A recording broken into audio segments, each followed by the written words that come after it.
Xo'p, davom etamiz. Bo'lmasam Linuxni asosiy command line, ya'ni buyruqlar oynasida terminalda ishlashda davom ettiramiz. Xo'p, birinchi navbatda kelinglar, sizlar bilan terminalda qayerdan kirishni o'rgandik. Ya'ni tevaga bosamiz va bu yerga terminal deb yozadigan bo'lsak, terminal chiqadi o'zi.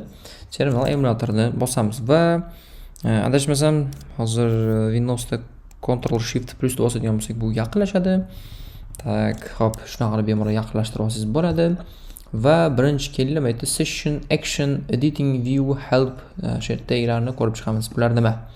Xo'p, session bo'limida bizda new tab degan yozuv turib, agar buni bosadigan bo'lsak, bizga yangi bitta oyna ochib beradi. Bu yerda ham biz turli xil amallarni bajarishimiz mumkin. Xohlasa bunisiga o'tgan, bunisida ham amallar bajarishimiz mumkin bo'ladi. Ikkisini bossak, bunisi yo'q bo'ladi. Session, new tab from present. Xo'p, bu yerda terminal deydigan bo'lsak, ya'ni xuddi yangi terminal ochib beradi bizga. Bu yerda ikkisi qo'raman buni, session, new tab, horizontal terminal deydigan bo'lsam, ya'ni ko'rib turibsizlar, ikki tomonga terminalni bo'lib berilgan. Tevaga va pastga qilib bemalol sizlar pastda ham va tevada ham turli xil komandalarni ishlatib bitta narsani ko'rib tursangiz bo'ladi. Xo'p, bu shunga kerak bo'ladi. Ana endi keyingi qismisi vertikal holatda, bu chapga va o'ngga holatdagi terminalni ochib beradi. Bunda ham xuddi ya'ni chapda ham o'ngda ham shu amallarni bajarib ketsangiz bo'ladi. Endi keyingisi bu terminals esa to'rttaga bizga bo'lib beradi ekranda. Ya'ni bizga udobniy qilib to'rtala tomonda ham turli xil komandalarni bitta joyda ko'rib turgan holatda, bitta oynada ko'rib turgan holatda bajarishimiz mumkin bo'ladi. Shunaqa turli xil o'zini kalini udobstvalari bor, ya'ni qulayliklari bor. Ana endi keyingi narsasi bu close tabni bosadigan bo'lsak, shu oyna, ya'ni aktiv turgan oynamiz yo'q bo'ladi. Bu yerda new window qilgan bo'lsam, ya'ni yangi bizga nima ochib beradi? Bu yerda terminal ochib beradi. Buni xohlasak chapga, buni ham o'ngga yoki turli xil joylarga moslashtirib qo'yib qo'ysak bo'laveradi. O'zimizga qulay qo'yish uchun. Tak, session, preference, bu yerda preference bosadigan bo'lsak, bu yerda turli xil mana shu terminalimizni o'zgartirib chiqishimiz mumkin bo'ladi. Misol uchun bu yerda shortkatlari bor. Ya'ni qayerdan bossak copy bo'ladi, qayerdan bossak paste bo'ladi. Ya'ni turli xil o'zini shortkat deganda shu, ya'ni garaj klavish, o'zbek tilida nima bo'ladi? Issiq nima tugmalar tipi shunaqa. Bu yerda mana zoom in, zoom out, zoom receipt va hokazo hamma narsani bu yerda tushuntirib ko'rsatib beryapti. Bu yerda ham o'zingiz ko'rib, to'g'rilab chiqsangiz bo'ladi. O'zingizga terminalni moslashtirib xohlasangiz, unga turli xil rasmlar qo'yib, bu yerda background image'lar qo'yib, masalan, xohlagan narsalarni qo'yib qo'yasizlar. O'zingizga qulay qilib, oxirida apply qilib chiqib ketaverasizlar bemalol. Tak, xuddi shunaqa. Ana endi keyingi narsa bu action. Bu action clear terminal, ya'ni biz deganimizdan clear qilib bu yerda.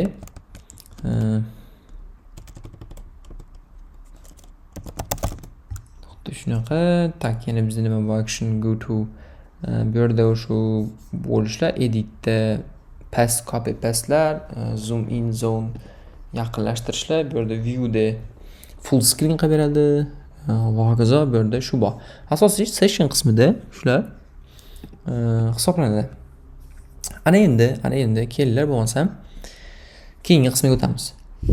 Keyingi qismi bizda bu yerda ko'rib turganingizdek komandani mana shu yerga buyruq biz yozamiz. To'liq buyruqlarni biz shu yerga yozamiz. O'tgan darsda biz echo degan buyruqni ishlatib ko'rgan edik. Echo bizga shunchaki terminalda xohlagan matnlarimizni, xohlagan so'zlarimizni, xohlagan sonlarimizni, xohlagan kiritgan narsalarimizni bevosita bizga ekranga, mana shu terminal ekranimizga chiqarib beradi. Xo'p. Ana endi kelinglar, birinchi navbatda bu narsalar nimaligini haqida gaplashamiz. Birinchisi bu username nomi hisoblanadi. Ikkinchisi bo'lsa bu domain hisoblanadi. Ya'ni birinchisi bu username nima? Misol uchun bu yerda sizlarda kali turgan bo'lishi mumkin. Bu yerda men o'zimni nickname qo'yib qo'yganman. Misol uchun Sadi, bu yerda Sadi turibdi. Bu Sadi qayerdan kelyapti degan bo'lsak, bu yerda home ga kirsam, bu yerda e'tibor bering, mana bu yerda Sadi yozuv turibdi. Mana shu Sadi yozuv bu yerda joylashgan mana. Agar men hozir username'imni o'zgartirib, bu yerga login qilib kiradigan bo'lsam, xuddi o'sha username bu yerga chiqib qoladi. Bu yerda asosiy shu username, ya'ni foydalanuvchini nomi chiqib qoladi.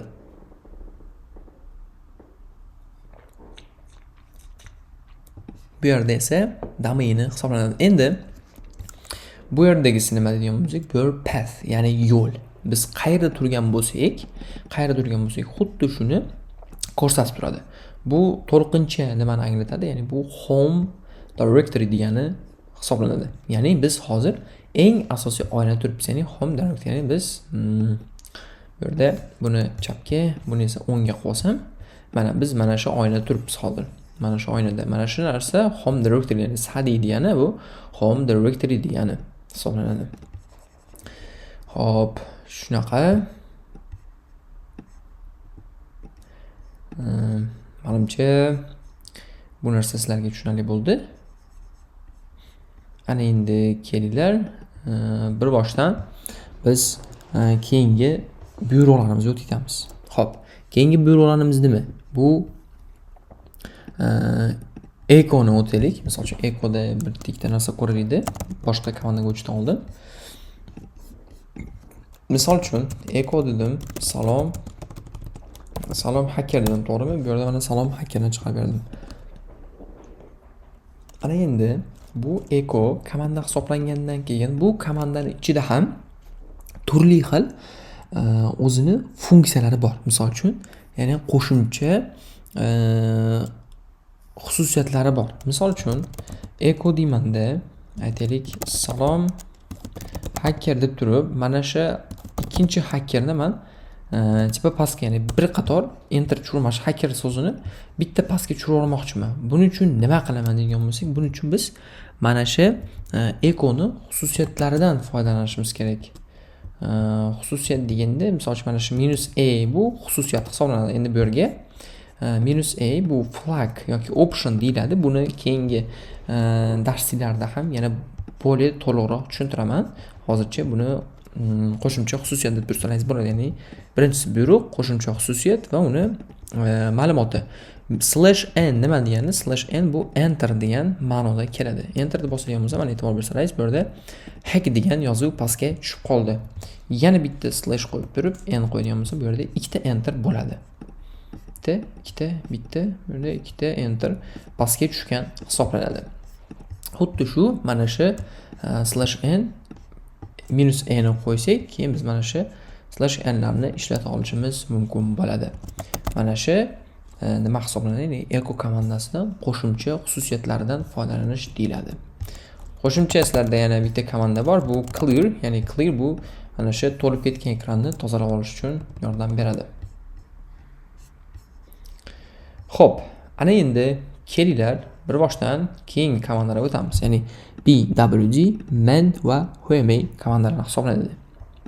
Xo'p, bu komandalarni sizlarga o'tishdan oldin avvalambor men sizlarga eslatib qo'ymoqchiman. Barcha mana shu o'tayotgan komandalarni o'zlaringiz qo'llanma sifatida daftarga to'liq yozinglar. Misol uchun Eco komandasi bu terminal oynasiga, ya'ni oddiy oynaga so'zlarni chiqaruvchi komanda hisoblanadi deb qo'ysangiz bo'ladi. Misol uchun har bitta komandani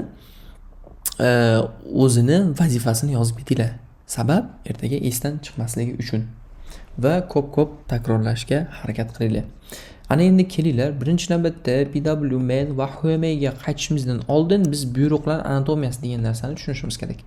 Ya'ni biz yozayotgan shell, mana shu narsa bu shell terminal deyilaveradi, farqi yo'q, bitta narsa.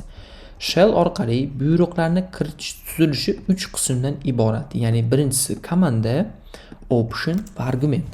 E'tibor beringlar, shell orqali, ya'ni terminal orqali buyruqlarni kiritish tuzilishi 3 qismdan iborat ekan. 3 ta qismdan birinchisi komanda, ikkinchisi option va uchinchisi argument hisoblanar ekan. Birinchisi nima? Komanda. Ya'ni biz yozayotgan mana shu Eco nima bo'ladi? Bu komanda hisoblanadi. Bu komanda. Komanda hozir shu narsani gapiraylik. Ya'ni buyruq bu operativ tizim foydalanuvchisiga maxsus amallarni va funksiyalarni bajarish imkoniyatini beradi. Haqiqatan bu Eco bizga maxsus amallarni bajarish uchun kerak bo'ladi. Misol uchun mana shu maxsus amal salom hacker degan so'zni chiqarish uchun biz mana shu echodan foydalandik. Agar men buni echodan foydalanmasdan turib salom hacker deydigan bo'lsam, bu yerga hozir mana aytadiki, ya'ni salom hacker degan komanda mavjud emas deydi. Endi buni chiqarish uchun, ishlashim uchun men echo buyrug'idan foydalanishim kerak. Tushunyapsizlar? Mana shu komanda hisoblanadi.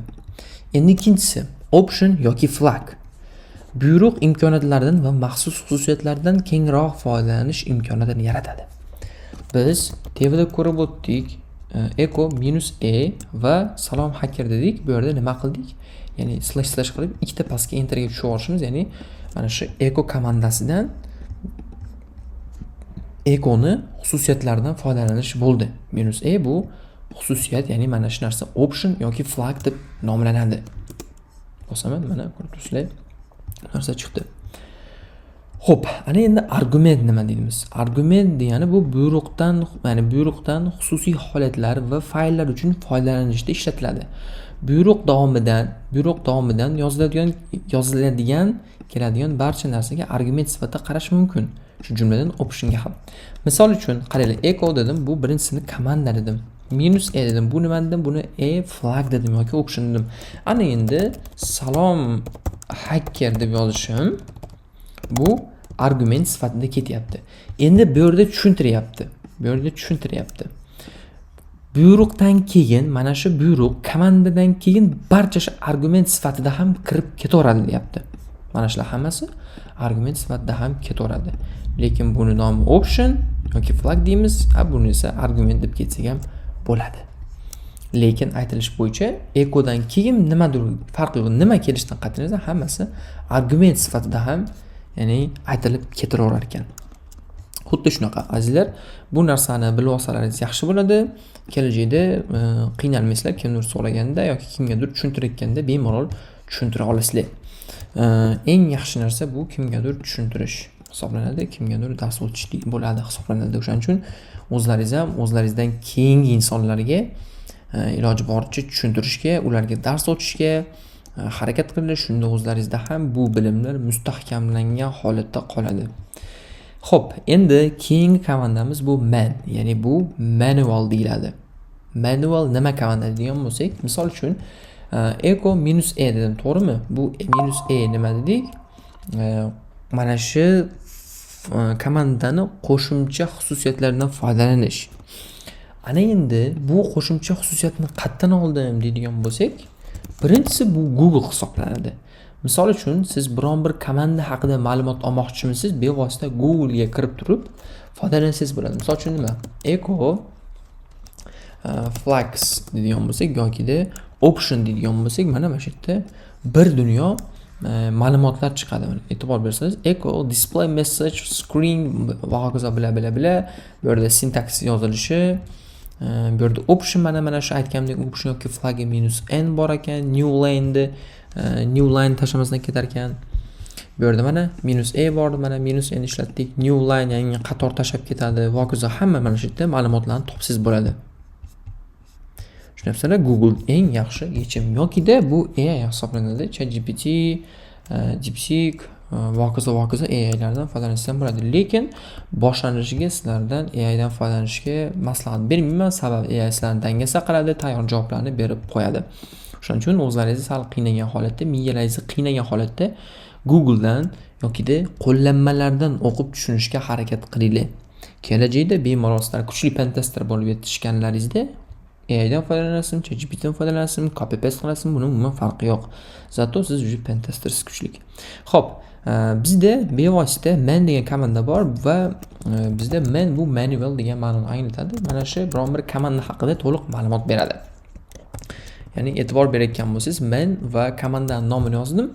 Bu yerda bizda manual chiqarib beryapti. Ya'ni xuddi Google da chiqqan ma'lumotlarni chiqarib beryapti. Mana masalan aytyapti, echo display a line of text, ya'ni display oynasida, liniyasida, qatorida tekstlar bilan ishlash uchun kerak bo'ladi. Bu yerda description to'liqroq ma'lumot, -n flagi bor, -a ham bor mana, yoki da help dan foydalansak bo'ladi. Hokazo bu yerda mana qo'yganlari ham bor. Bu yerda shunaqa manual orqali turli xil biz o'zimiz komandalar haqida ma'lumot olishimiz mumkin bo'ladi. Bundan chiqib ketishimiz uchun biz shunchaki press quit ya'ni qani bossak chiqib ketadi. Shunaqa qilib biz manual orqali bemalol komandalarni nima vazifa bajarishi va uni xususiyatlarini to'liq tushunib yetishimiz mumkin bo'ladi. Keyingisi echo/help desak, ya'ni to'g'ridan-to'g'ri mana shu echo'ni o'zida help ham olishimiz mumkin bo'ladi, lekin bu holatda hozir ishlamayapti. Ya'ni helpni bu oddiy komanda sifatida buyruq sifatida chiqarib yuboryapti. Okay. Keyingisiga o'tamiz. Xo'p. PWD nima deydigan bo'lsak, bu yerda operation tizimda qaysi directoryda turganimiz haqida to'liq ma'lumot topish uchun ishlatiladi. Xo'p. Endi qaranglar. Directory deyapti. Directory nima deydigan bo'lsak, directory bu yo'l. Ya'ni qanaqa yo'l deydigan bo'lsak, e'tibor bersalaringiz bu to'liq terminal bizni papkalarimizni, fayllarimizni boshqarish uchun ham kerak bo'ladi. Bu yerda hozir men e'tibor bersalaringiz sadi turibdi bu yerda. Buni betga qo'yib olaman. Xo'p, mana sadi turibdi. Men hozir sadi degan userdaman va home oynasidaman dedim. Mana shu home oynasida turganimni bildiradi. Endi bu yerda pwd degan komandani yozib enter bosadigan bo'lsam, menga nima deydi? Bu yerda home sadi deb chiqarib beryapti. Bu nima degani? Bu degani biz hozir sadi degan papkani ichida turibmiz degani. Haqiqatdan mana biz sadi degan papkani ichida turibmiz. Mana shu oynada turibmiz. Mana shu oynada mana. Mana shu oynada turibmiz biz. Home va sadi degani.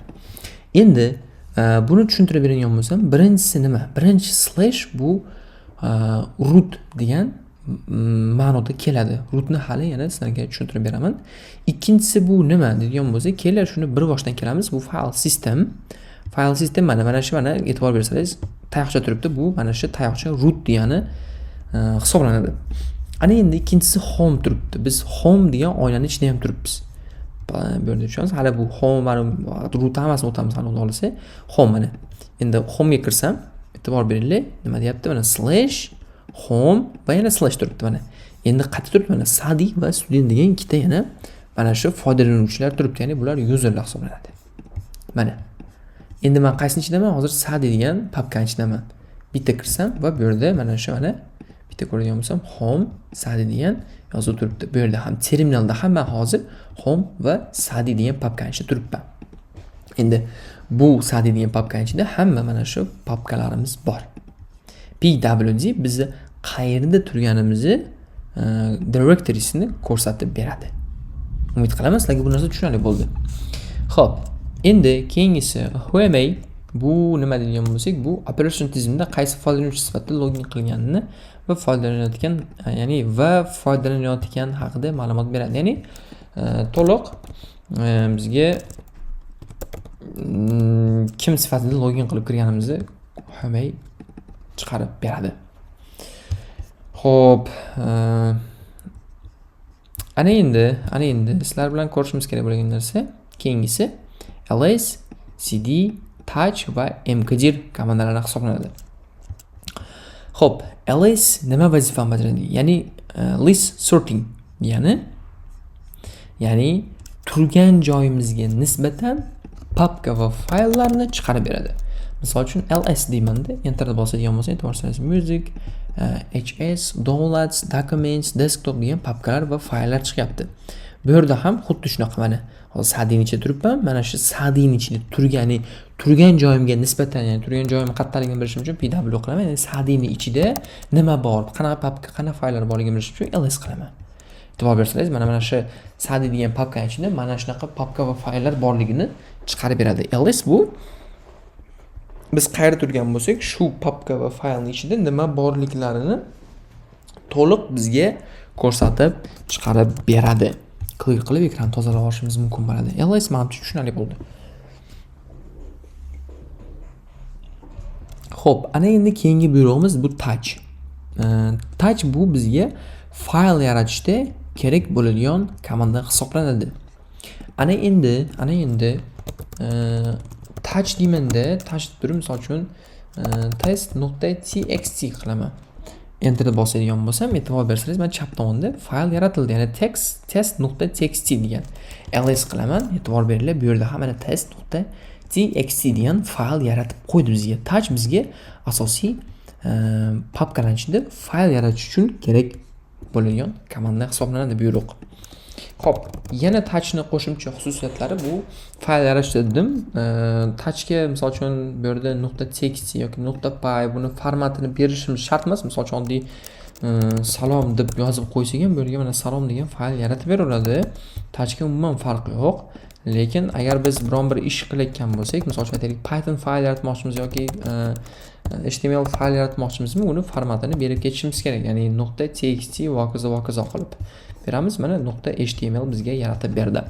Touch bizga to'liq mana shu command line da fayl yaratishimizga uchun kerak bo'ladi. Xo'p, bundan keyin touch misol uchun salom 1, salom 2, salom 3 deb yaratib ketsak ham bo'lardi. Ls qilsam mana hammasini salom 1, salom 2, salom 3 degan fayllarni ham yaratib berdi. Birin-ketin qilib. E'tibor bersalaringiz, bu yerda agar orasini ochib ketadigan bo'lsam, buni bitta fayl qilib emas, alohida fayl qilib yaratib beradi. Demak, sizlar ham orasini ochib qo'ysangiz, bu bitta fayl emas, buni alohida fayl sifatida yaratib ketadi bizga. Shuning uchun bu tomonlarda ehtiyot bo'lib, hushyor bo'lib yaratib olasizlar. Ls qilib ko'raman. Bu yerda mana bizda salom degan fayllarimiz turibdi. Xo'p, touch haqida shu touchdan bemalol foydalansangiz bo'ladi. Ana endi keyin ko'radigan narsamiz bu mkdir, ya'ni make create directory. Ya'ni biz to'liq directory yaratishimiz mumkin. Directory nima deydigan bo'lsak, directory bu folder, ya'ni papka. Mkdir, misol uchun salom degani bor ekan bu yerda. Qani salom degani?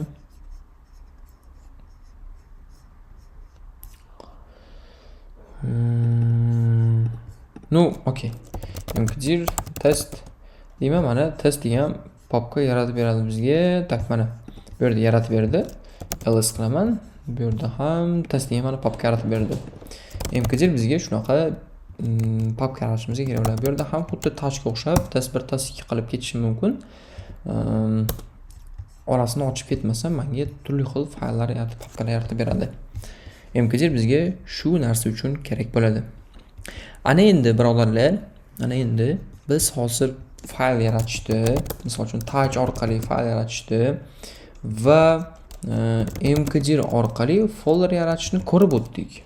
Ana endi yaratgan papkalarimizni ichiga kirishimiz uchun yoki undan tashqariga chiqishimiz uchun bizga kerak bo'ladigan komanda bor. Ya'ni bu change directory, ya'ni cd hisoblanadi. Misol uchun cd deb turib, biz biron bir faylning nomini yozsak, misol uchun documents deb yozsak, dokument ichiga kirib ketadi. Mana e'tibor beringlar. Documents degan folderning ichiga kirib ketdi. Bu yerda home dedi, endi esa documents degan yozuv chiqib qoldi. Bu yerda ls qilsam, mana e'tibor beringlar, documents ichidagi bor fayllarni chiqarib beradi. Bu yerda ham kirishim mumkin. Xo'p. Documents mana. Bu yerda nima bo'lsa, bu yerda ham xuddi shunaqa narsa bor.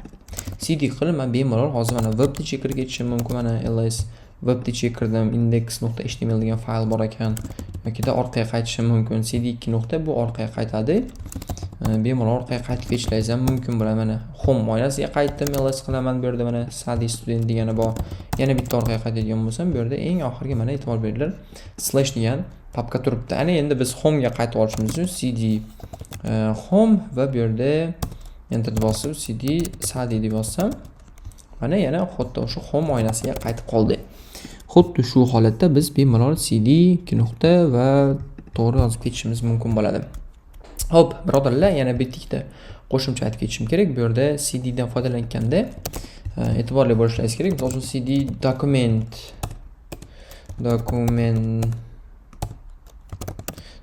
enter bosadigan bo'lsa, no such file or directory deydi. Ya'ni bunaqa fayl yoki dokument yo'q deydi. Sabab nimaga? Biz bosh harfini buni kichkina yozib qo'ydik.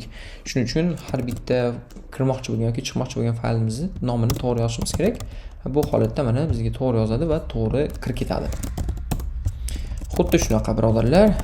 Ana endi oxirgi ko'rishimiz kerak bo'lgan komanda bu ls ni qo'shimcha xususiyatlari hisoblanadi. Xo'p.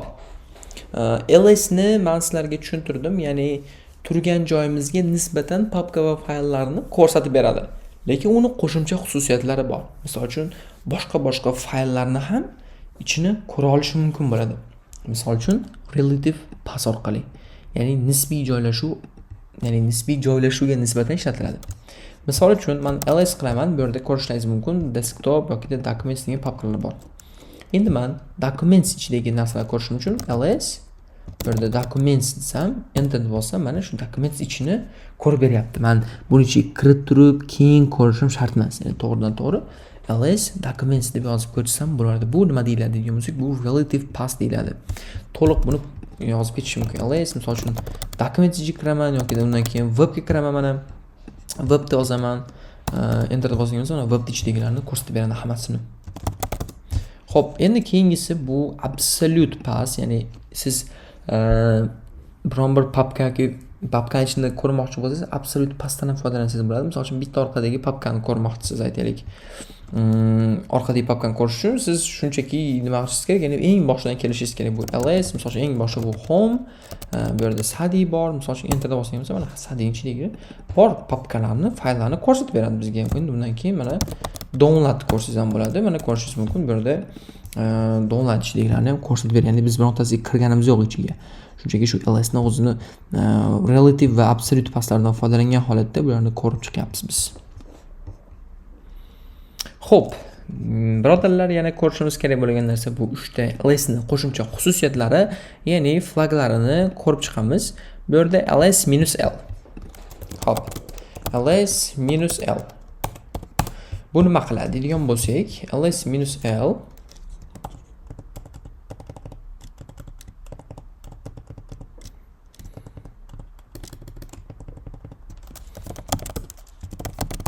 Hop, ls-l bu e'tibor bersangiz to'liq list shaklida ko'rsatib beradi. Ya'ni nima? Bu yerda birinchi ko'rishimiz mumkin bo'lgan narsa bu r, w, bularni bilan hali to'xtalamiz. Bular permissionlar hisoblanadi. Va bu ichida bor fayllar papkalarni ko'rsatib beradi. Bu yerda kim tomonidan yaratilgan, qaysi user tomonidan yaratilgan, uni hajmi va qachon yaratilganligi haqida va faylni, papkani nomini o'zini ko'rsatib beradi. ls-l bu shunaqa xususiyat, ya'ni list ko'rinishda bu yerga bizga ma'lumotlarni chiqarib beradi. Keyingisi ls-h bor.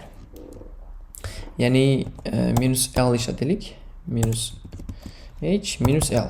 Bu nima qilib beradi degan bo'lsak, e'tibor bersangiz, bularni hajmini human readable qilib beradi. Ya'ni inson tushuna oladigan darajada shaklga keltirib beradi. Mana shu human shaklida. Endi keyingisi ls-h-l-a. -a nima qilib beradi degan bo'lsak, nuqta bilan boshlangan, ya'ni secretni papkalarni ham bizga chiqarib beradi. Secret papka, fayl bo'lsin, va hokazo hammasini mana bizga chiqarib beradi -a qilib. Buni yana ham to'liq foydalanishimiz mumkin. Misol uchun l, h, a qilib qo'ysak, uchosini birdaniga ishlatib ketishimiz mumkin bo'ladi.